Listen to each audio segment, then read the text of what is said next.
Dear Russian colleagues and friends, brothers, I'm really happy today to actually organize this presentation of original Slovenian methodology, Power to the Meetings. In the next few minutes, I will talk about the new book I just published and about the whole methodology in a simple and practical way. Before I start, I would like to mention that we created this methodology based on our daily business, on what we are doing on a daily basis. And this is all actually proven in practice. It's not a theory, it's not a theoretical approach, but it's something what we are doing really day by day with our clients. And it's a kind of way of life we are living in our agency here in Slovenia. First of all, what I would like to actually really that you focus in is that the power of the meetings mindset is focused on the participants. My whole idea is that we need better quality at events, that we need greater responsibility towards participants, towards environment, and ourselves at the end of the day. And this simple graph says everything about the whole idea we developed around the power to the meetings mindset. We started with this concept around 15 years ago already, when we realized that we need to deliver high ROI to our clients. And that's how we started. And we implemented this mainly at our own event, which is called Conventa, and we organize this event every year in January, or this year actually in August. And this is actually the biggest trade show for meetings and events industry in so-called New Europe, or as we say sometimes, between Moscow and Istanbul and between Venice and Baku. This is the region we try to cover, and we organize events in this region too. But let me start with a simple question to you. How many times you were at the meeting and you feel bored? And I definitely believe you ask yourself, boring meeting sucks. And this is something what we are fighting against. And I really hate boring meetings too. If you calculate a little bit and think this could be weeks or even months in your lifetime. And if you want to spend life at boring events and boring meetings, this is probably a waste of time. That's how we started. And the idea was born also because of my sons started to comment some of our events, how boring they are. And they said, okay, guys, we need to change something. We need to change how we organize events. And that's how we actually developed this whole methodology. But let me show you some simple examples of boring event versus inspirational event. For example, we have passive participants at boring event against active participation, against participants who are not just listening, but taking part in the whole event. Then we have individuals at the event and we have groups. When we have a group dynamic, then we have dual hall or boring hall or inspirational hall.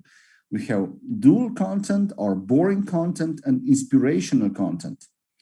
Bad moderator, good or inspirational moderator.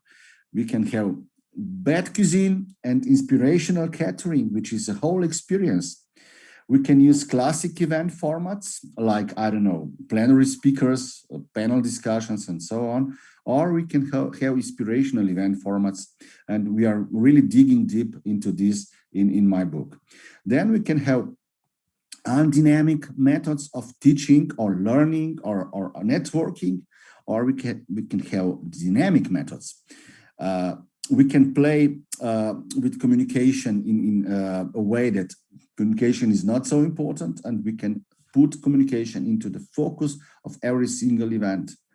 And of course, there are many other things. I will not go into too deep into this, but basically this goes also with the online or digital meetings, as we call what we are doing today. Today is more a webinar, but basically we have at this particular moment, and this is also something what we are talking about in the book, we have at least 4 types of meetings.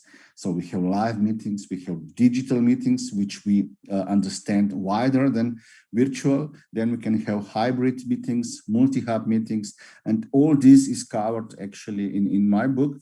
And in all these cases, in all four groups, we can talk about the difference between boring events versus inspirational events. The problem of our industry is that you are as good as your last event. This is something similar to the sport. When you are in sport, and if you were ever in sport, you understand what I'm talking about. What was yesterday is past. We are just focusing on future, and you're really as good as your last event. So you need to practice every single day. You need to be really good with the tools you are using. And that's, in my personal opinion, really, really important. Coming from a small country like Slovenia, we would like to say for ourselves that we are agile, that we are innovative. And I will explain later on why is that really so. And I will, of course, explain also a little bit about the Slovenian meetings and experience marketing scene. Basically, we are organized in two different streams. The main organization here in Slovenia is Slovenian Convention Bureau, which unites around 80 meeting suppliers, agencies, and so on. On the other side, we have quite strong experience marketing scene, more or less focused or organized around so-called Adriatic Event Industry Club. So this is what is going on in Slovenia, and we believe that before the crisis, the industry here in the region was burned out. There were too many events without focus, and that's the whole idea we have with our methodology too. So we need to change the industry for a better. So we need to make meetings industry better. So what is actually the Slovenian way to organize great events? And what are the recipes? I will share some recipes in the following minutes with you, but this is quite wide, and of course I cannot cover everything. I will just to try wrap up everything what we are also writing, what I wrote in the book. So the first thing, which is really important, is that you create around your event so-called feeling of Gemütlichkeit or domače. We call it in Slovenian language domače, which means that we need to create a friendly environment. If we are talking about digital, or if we are talking about classical events, the environment must be Gemütlichkeit in German language. And this goes with the content. Basically, I believe that the great content is absolutely number one reason why people are coming to any event in the world. When we analyze this, and we received answers from around 500 to 600, approximately 600 actually, meeting planners from Europe, they believe that number one reason to joining the event is networking, and number two reason is always content. It doesn't matter if we are talking about digital or virtual events or about live events. So content must be really close to the hearts of your audience. So this is the first step. On the other side, everything must be easy to reach, especially in the digital environment. We need to create the meeting space, which could be virtual, of course, in line with the philosophy, keep it simple and stupid, or KISS. This is what I'm always really pushing in our company, that we need to create really keep it simple and stupid solution for our clients. And that's what our clients definitely loves. But the number one thing is definitely content. Next thing, when we are talking about the whole philosophy, is participant journey. We need to understand all the needs of our participants. When I started in this industry, the logic was quite different than it is today. We focused all the forces and all the energy for logistics. So it was Pareto's rule, 80% for logistics, around 20% for communication with participants, with the whole community around the event. Now, in my personal opinion, this is something completely different. Now, in our agency, we have actually plus one, 7 content managers, ladies and colleagues working just on content, creating stories, creating all the content machinery around our events. So this is a completely new situation. So 80% of communication is my personal experience now, and 20% is for logistics. Logistics is not so important anymore. But why I'm saying casual is the key, because if we understand the logic of participants and we know how they will what kind of journey will be of these participants through our event, then of course we can create magic. But we need to analyze the needs of the clients, of participants, and we need to really take them through the journey to our event. It's quite similar to something what is well known in the film industry. So when people come to, for example, Moscow and go to the venue, we need to really understand the logic, what these people need from the airport to the hotel, and during the meeting and after the meeting, and this is the magic where we have a lot of opportunities and we are not using this. And for this, just to let you know, because we don't have a lot of time, but basically just to give you some ideas and tips, we are using storyboard. It's quite similar to the movie production. So we create a storyboard for our events and it works perfectly well, and it's a big plus also for our customers. So they can see how the participants will travel through our crazy ideas. The next thing is event branding. Before, this was not so important, but I really insist, even if I work for a big corporations, that we need to create a co-brand, at least a co-brand, and that we need to understand the brand itself. So it's experience marketing sometimes what we are doing. So if I do not understand the logic of the brand, if the brand is promoting, for example, green meetings or green philosophy, then of course I need to create the whole experience in line with that. So event branding is also a booster of communication. If we are developing a new project from a white paper, and then we have a lot of opportunities. But I'm really strict on that. Event branding is, in my personal opinion, really important. But be careful. If we promise something with our brand and we do not deliver this with the execution of the event, again, digital, live, hybrid, whatever, then of course, Houston, we have a problem. So event branding is a booster of the whole idea, and be careful about it.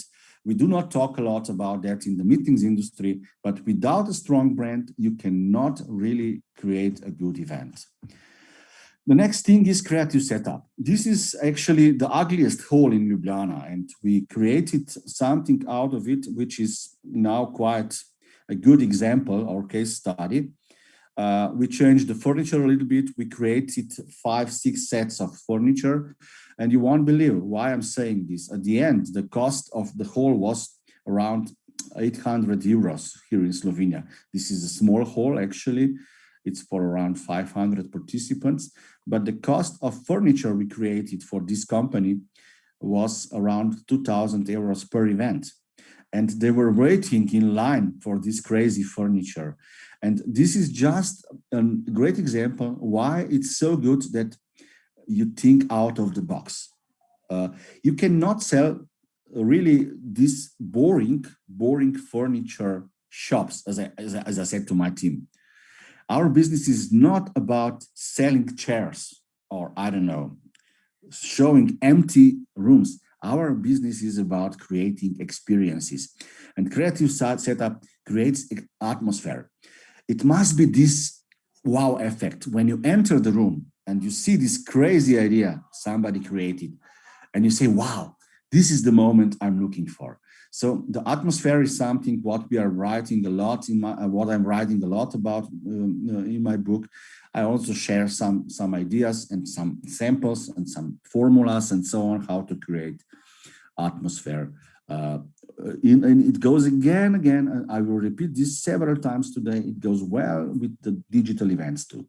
So it's exactly the same. It's not different. It's quite similar. Of course, if you are a little bit in line with music, and as I am actually, so you understand also the harmony and the rhythm. The harmony is ultimate goal of every meeting planner. If we play music with notes, then of course we have in our business quite similar situation. It's about mathematics, how you will put together all the pieces of your event or notes to something which will create rhythm. It will not be boring, and at the end, it will create, as we say in rock and roll, to create groove, or harmony, if you want to. So this is really, really, really difficult. And here, we can see the difference between really good professionals and between those who are just copying. And the copycat, copying the ideas, the programs, and so on, is really the most dangerous thing in our industry. I saw so many events where they just copy something what they saw, I don't know, in for example, World Economic Forum in Davos. And I would like to have exactly the same as World Economic Forum. Yes, we can deliver that. But do you really understand the needs of the participants? Do you really know what they are expecting? And of course, will you create harmony with such a copycat? So be careful about it. This is important when you're organizing a meeting. I will give you an example. What you will do after the lunch. People are really more lazy at 2 o'clock after the lunch. How you will restructure the whole idea? What is the tool you can use? What can you do? Will you put the best presenter immediately after lunch or not? And so on and so on. I can talk for hours.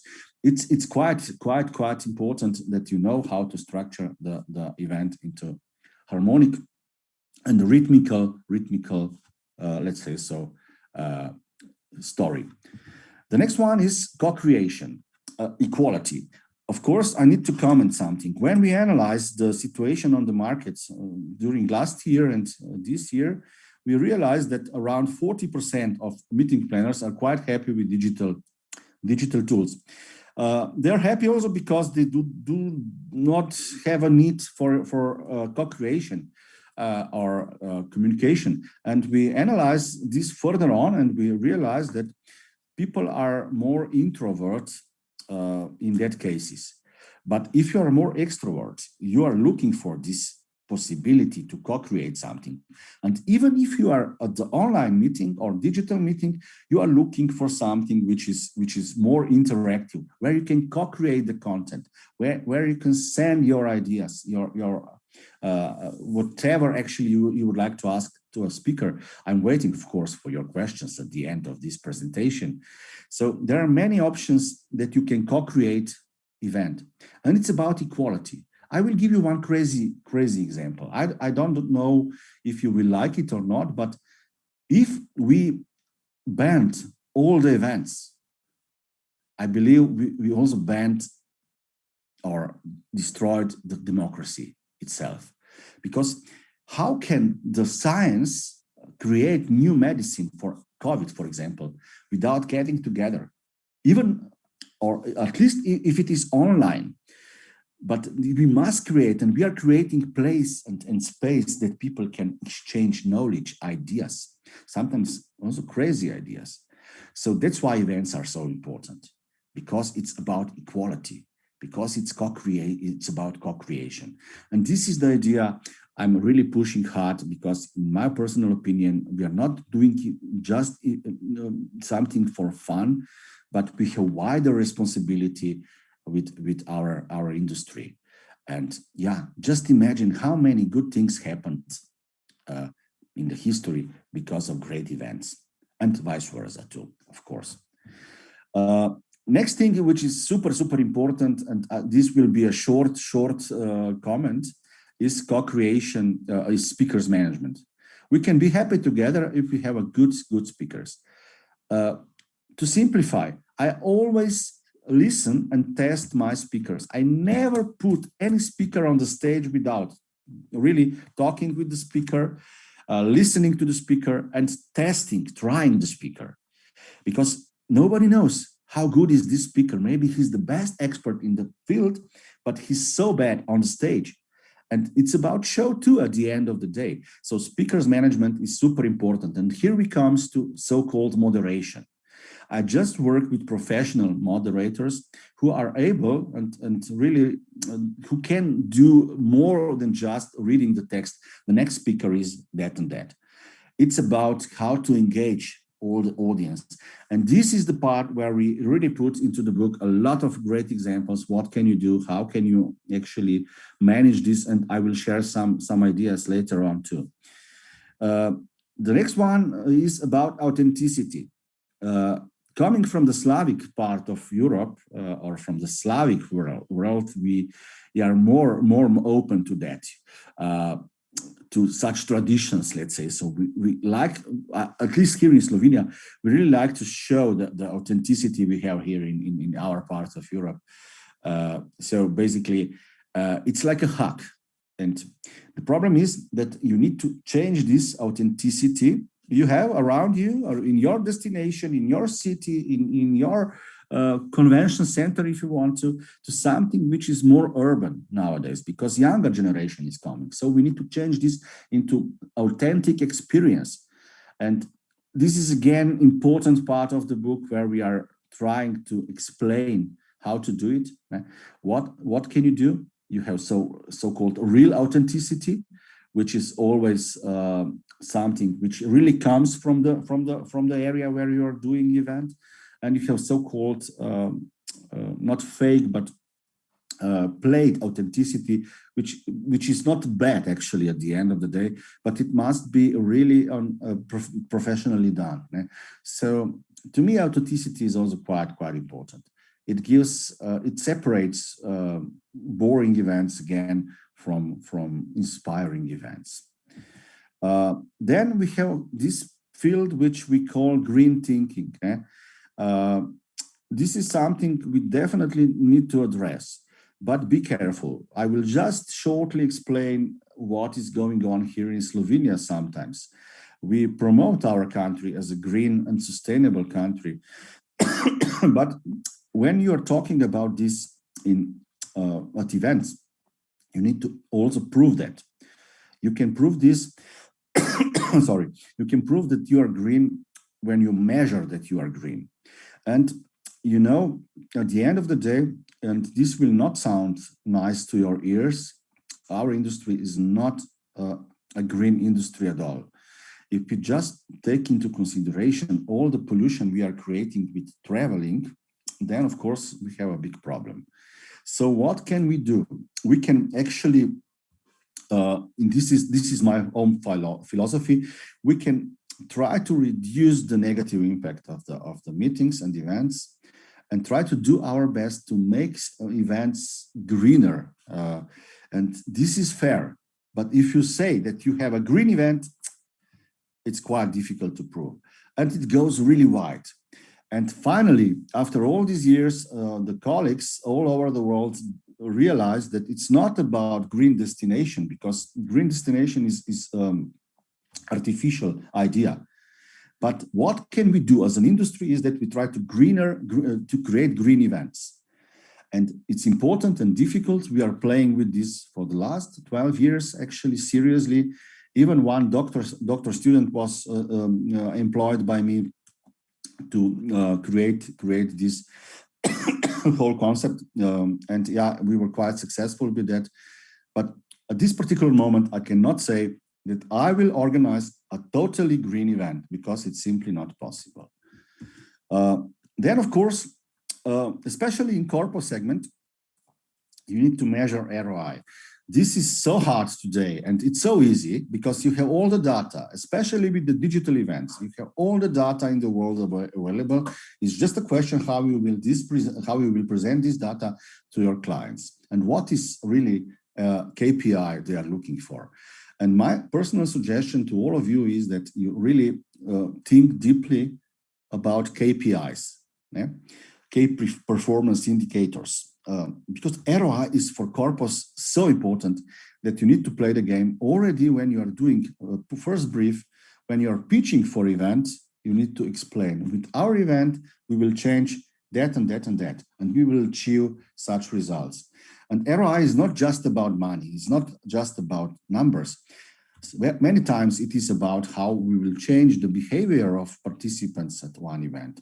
Think just about incentive travel if you would like to motivate your employees, or about team buildings, where it's not so much about the money at the end of the day. It is, but it's more about the behavioral change in your teams, in your country, in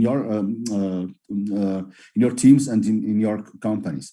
So ROI is definitely an important part of the book too. We are explaining deeply how we are measuring ROI at our events. This part is quite useful, and a lot of colleagues said that this is something new for them. But of course, it's up to you. You will develop your own ROI matrix for your events. This is definitely an open area. Then, of course, we have rock and roll. This is my secret ingredient. It's also in the book, but it says just that if I'm more a person for rock and roll, not so much for classical music, of course, I attract also employees with the same mindset. I attract clients which they are looking for rock and roll, you know. And those who are looking for classical music, nothing against, of course, they will find another agency which is more towards that. But in our case, at my events and at what I'm doing in my agency, it's always about rock and roll. These are my friends, these are my colleagues, this is the community I live in, and I'm using these guys to be with me as technicians, as creatives, as architects, and so on. And that's how we create magic. And it's rock and roll is a little bit to me, it's a little bit rebellion, let's say so, and it's about thinking out of the box. This is what I believe it's so important about rock and roll. And it's about creativity, you know. It's always about creativity. Creativity comes out when you mix two different things, or four different things. That's why we name one of our events Crossover, because it's crossover between art, rock and roll, music, architecture, and so on. So this is my secret ingredient. At my events, you will always find something which I call rock and roll. And what is totally amazing is that Slovenian language, which is our beautiful Slavic language we love so much, you know, that we are so proud of our language. We use a specific word for meetings, which is called srečanja. Sreća means happiness. I don't know how it is in Russian, but in Slovenian language, it means that we are bringing happiness to the people. The whole idea of organizing events is bringing happiness to somebody at your event. And this is so amazing, so beautiful, that I'm so actually happy about that this is the main philosophy of my company. So when somebody new come to our office, I always say, guys, do you know why we are here? What is our goal? To make participants happy. And they're looking at me a little bit strange, but then after 1 year or 2 years, they understand what I'm talking about. It's really about bringing happiness to the people. And you know, it's something you cannot pay with money at the end of the day. When you see happy faces after your event, after they are going home, it's quite similar again to rock and roll. When you're playing on the stage and you finish, the energy is so strong. And it's exactly the same as it is with meetings and events. And you want to repeat this non-stop. And that's why we are missing live events so much, because the energy you can feel in the air, it's not there. So I definitely understand the logic, and I'm a big believer in digital events too. Don't get me wrong, but basically what you can create on stage with your guitar, and the energy which flows between the participants and the speakers, moderators, and everybody behind the scenes, it's amazing. It's unbelievable. And this is what we are definitely, what I will work on in the future. I will give you some ideas, some hints, how can you use this? And this is really simple. And more about that is, of course, in the book. First of all, taste. Taste is logical reaction. Lows goes through the taste or through the stomach. We say here in Slovenia, it's a Slovenian proverb. Ljubezen gre skozi želodec. It sounds in Slovenian language. So basically, this is the first part where you can show your authenticity. And I'm really precise on that. I insist, if we are doing something in Croatia, it must be really authentically Croatian. or authentically Serbian. This is so important. And here we can show all about our country, about our habits, about our history. So this is the most misused concept, because I will definitely not serve burgers here in Slovenia, because we have so many things to offer. And you know, with some bad things with the globalization, also this happened, and I don't like that. So we need to be more precise about that. Then, of course, music. Music is the only universal language. Everybody understands music. I'm crazy and obsessed with music. At my events, there is always music, a lot of music. For example, coming back to what I said about the lunch, the presentation after the lunch, how can you bring people up high, actually, just with music? You just need to play with the music and people will really jump, you know, they will start to react and to be cooperative and so on. So music is definitely a universal language, but be careful. Also, events are universal language. When we are talking about events, it's really close to the music, if you know how to do it. And exactly the same with the music and the sound. So play with the music, because this is super important. It opens the participants, and it's absolutely amazing what you can do with music. Of course, you need to respect your audience. You need to respect the client or somebody who is ordering the event. So it's important. It's not rock and roll. It's not for every audience, of course. This is what I said before already. Then, of course, smell. This is something which is totally crazy. I tested this several times at many events. And now you won't believe, we are using machines for creating smell. So, for example, if there is a story about forest, you know, in the forest, you can find so many smells. And we are using this and implementing this at our events. And it's amazing how people reacted. But of course, here in the Balkans, what we like is coffee, smell of coffee, you know. You connect your brain with the coffee, and you understand that coffee break is sometimes even more important than the event itself. You know how many times I can find myself, how many times I'm just remember the coffee break and all these feelings when somebody created, and the smell is absolutely a winner. And the smell of coffee in the Balkans means networking, you know, so it's an invitation. It's not just the coffee. We are not drinking coffee, for example, here in this part of Europe, just to drink a coffee, but it's a habit. It's really a lot more. And at your events, you can create this, definitely. There are many options. What can you do about that? Then, of course, it's touch. It's something what people need to experience. That's why trade shows are still important, because, sorry, at the trade show, you can touch something, you can feel something. And that's why at all my events, I try to implement so-called hand zones, or fam trips and so on. And these are happy participants. Maybe one more thing about that, just as a hint out of the book.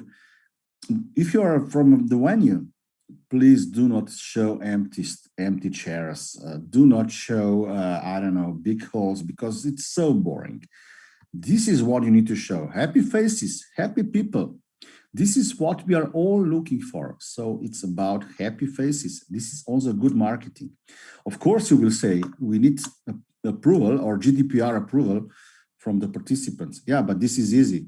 When they apply, they can sign this GDPR approval already. But really be careful about that. Halls without participants, it's so boring. I mean, I don't push this, and I don't like that. Then, of course, site. Why is site so important as one of the feelings? Because of the social media, to simplify.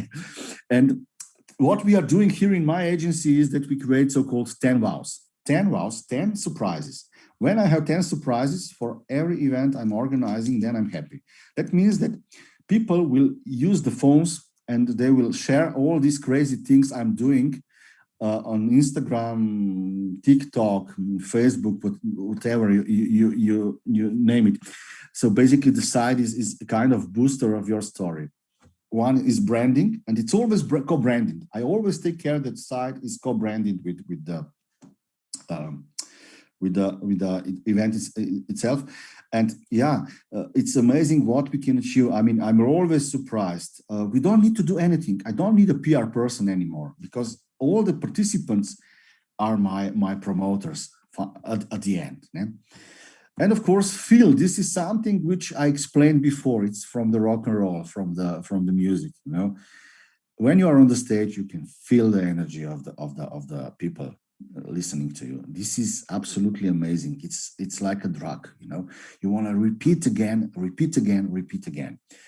And as I said, when we have a screen between us, then it's like, yeah, I will give you a strange example. It's like licking the ice cream from the window, you know, and it's not good, in my personal opinion. For this particular feeling, which I say it's feel. And yeah, out of 100 events we organized before the crisis per year, actually, I used to say to my colleagues, yeah, around 5 to 10 were those where the feeling was so good that you really immediately realize that you created something great. Eh? Also, when you do something which you repeat on a daily basis, it's quite similar to a theater. You know? You cannot always deliver the same feeling. And this is where we come to the slide I showed to you before. It's like a sport. You need to deliver the good results or the best results every single day. You are as good as your last event. And this is, again, something which goes with the professional organization of events. And of course, the best things are free. They are not really, really complicated, but it's about creativity. It's about combining different things. I will just show you some examples from some of our live events, just to give you some ideas how to do it. But it's a whole book really about it, how to do it, how to create these experiences and so on.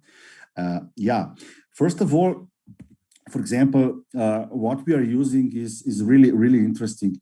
We have two funnels, which are in our practice in our daily basis, really, really important. The first one is communication funnel, which is about how we will communicate the story of the event with the clients. We go from awareness, education, inspiration, and then to sales phase, which is persuasion, application, loyalty. And this is how we structure the whole story. It's really simple to use. We put this on the table, and then we use post-it papers, and we have 3 types of papers. One is green, when we all agree that something is really good. One is orange, where we do not know, actually, we do not agree 100%. We have it's a 50-50 situation, and then of course we have red crazy ideas, when somebody comes with some crazy idea, but others are not really sure that this is a good idea. And we put these papers on this big panel, and at the end of the day, at the end of the process, around 1 month before the event or 14 days before the event, everything must be green. This is my actually wish. It's not always like that. When we have all the process green, then we know that we did everything for our event and for our clients, which is possible with our tools and our knowledge in the world. And then, of course, people come to our experience and to our live event or digital event. And this is even more important. If we promise something really big, then of course we need to deliver really big. If we say we will organize the best event in the world, it must be the best event of the world. Otherwise, if we create high expectations, people will come to event and have high expectations. And that's why we have this experience funnel, which is absolutely important. For example, the ultimate goal of this is personal growth and new knowledge, new ideas. This is why people are coming to our events. But of course, they are looking also for positive atmosphere, triggers, and first experience. And the first experience coming to the event is really important. So yeah, these are our funnels, which we are using on a daily basis. Read more about it in our book. But definitely, if you have this in place, so if this is really in harmony, let's say, so as I mentioned already, then of course, you can create great events. few crazy ideas. Of course, marketing ring is something you do not use on a daily basis, but we are doing this. We practice this several times. When we put two speakers, it's a face-to-face action to a marketing ring, to a real ring, boxing ring. You won't believe they change behavior just like that. They started to fight. And you know, in this particular place, it must always be on the same level as you have your participants. And just with that, you can create a completely different story. And you know what happens at the end? People come to the ring and they applaud and you know, decide for the side. And this is something what you can do easily, and it's without any cost at all, actually. Then what we realized, that if you have introvert participants, then of course the problem is if you put them on the stage and there is nothing in front of them, they have a problem. They're nervous. And we analyze this really a lot, and we realized we need to do something that they will feel much better. And we created so-called content bar, which was a real bar, actually. During the event, we created a bar where these bartenders or content bartenders deliver content in a more relaxed atmosphere. This is so-called casual thinking. And you know, the result was absolutely amazing. And again, it's just how you will structure the stage. It's about the stage, not to create something which is totally open if you have speakers who are not comfortable with that. So it's about that. Then, of course, elevator pitches corner, so that you have a place where people can come, put their ideas. It's like a Hyde Park in London, but it's you can create this during the event, and people, you will use it. You won't believe how heavily they will use it. And people will come, comment, and so on. So there are many options. Then chit-chat coffee bar. So the coffee bar is not just a coffee bar, but it's a presentation itself. We are using Pecha Kucha. We have a license for the region for a long time, and this is something you can do just like that, you know. And during the coffee break, you can group people, separate people, organize these presentations. Pecha Kucha, just to let you know, means 20 slides, 20 seconds. So it's around 6.7 minutes. And it runs without any control. So it just go 20 seconds. And it's interesting, man, because it's a kind of stand up, more or less. Some of the colleagues or some of the speakers are super cool with that. But for some of them, the tempo you create, it's totally unbelievable. They cannot stand this. So many things. And the question to you is, because we're coming to the end of my presentation, I promised 45 minutes, and we are close to that. The question to you is, how will you power your meetings? How you will change the meetings for a better? There are many options, but more about this you can find in my book. Now I'm doing a promotion too, because it's really, in my personal opinion, the best summer read for every meeting planner. It's about meetings. It's not about destinations. I'm talking about how to create really amazing, engaging events. And this is all from me. Thanks for listening to me. I hope it was interesting, not too boring. As I said, if you need more information, give me a call, but I'm also waiting for your questions if you have any. So I will open another screen here, and I will wait for a few more moments that I see if you have some specific questions to me. Just a second.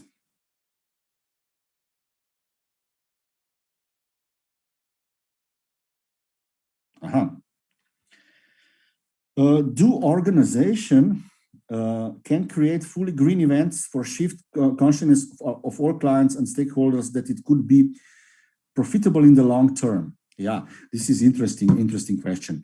I think so. The point is that the younger generation is coming, which is absolutely more conscious about green events. The problem is, or I will give you a really simple explanation. What we are doing in the last few months really heavily is organizing hybrid events. Hybrid event is actually the best option because we take the best from the old and the new world. You know? And at the end, if somebody is really conscious about green events, they can stay at home. They cannot travel, and they can take part in the event itself easily. So I'm a big believer in hybrid solutions. But the problem or challenge at this particular moment is that they're more expensive at this moment than any other event. And the ROI of such an event, and here we are coming to a profitability, is not the same as for the live events, because there is not the whole chain included into the whole process. Yeah, but on the other side, I believe, and this is what we are doing here in Slovenia, that we can definitely compensate the travel carbon footprint, which is terrible, with good organization, and with organization which is really with zero kilometer and so on. What I'm saying is that you need to create your own standard for your destination, for your events, and start from the scratch. Start from really simple things. Digitalization of all communication is the first step. Do you need the paper? Do you need anything around in a classical way? Or you can use the mobile apps and so on. This is obvious. I mean, it's absolutely simple and stupid, I know, but this is where you should start. And then find the venue which is capable to follow your ideas. Find the caterer who is able to follow your ideas. You won't believe, when we started with this idea, the catering was around 25 to 30% more expensive if you order something from the local market, because this food chain's supply is obviously global. But now at this particular moment, we have partners who can deliver catering which is absolutely 0 kilometer, and it's cheaper than if we are ordering something from the global supply chain. But as I said, focus on the needs of your participants and go step by step. This is how you can create, and decide if necessary for a hybrid solution, which is a good way to a greener future of the events. I have another question here, just a second. How green trends useful for restoring destination which experienced over tourism condition before COVID-19 pandemic? Yeah, look at Venice. What can I say? I mean, Venice was really, a lot of things will change in Venice. For example, Venice is not so far away from here, from Slovenia, and I'm traveling a lot to Venice because of some art exhibitions and so on. And in the next days, they will implement entry fee for Venice. Can you imagine this before the crisis? I mean, it's amazing.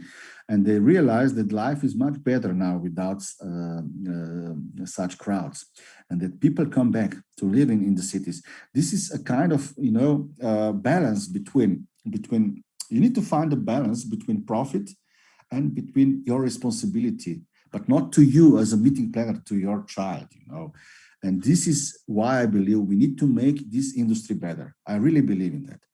And just to comment, I'm a professor of geography and history by profession, and I came to this business as a coincidence. But basically, all the time, I tried to use what I learned during my studies a long time ago. And, we need to create better events. The better means also, and more sustainable means also with the goal, with the purpose, not just event because of event. When we put people together, we need to create something better, create some new ideas. This is also about sustainability. Okay, I hope I answer your question. So I will go on if there is any more. Just a second.